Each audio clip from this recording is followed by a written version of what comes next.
ॐ सोमनाथाय नमः।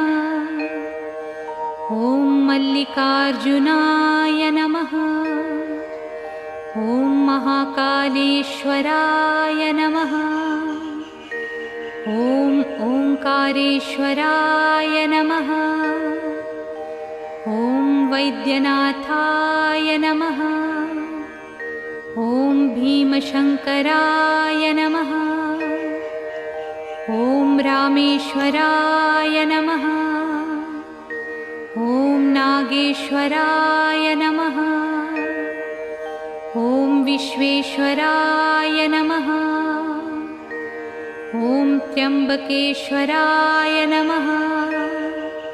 ॐ केदारेश्वराय नमः। ॐ भुस्मेश्वराय नमः।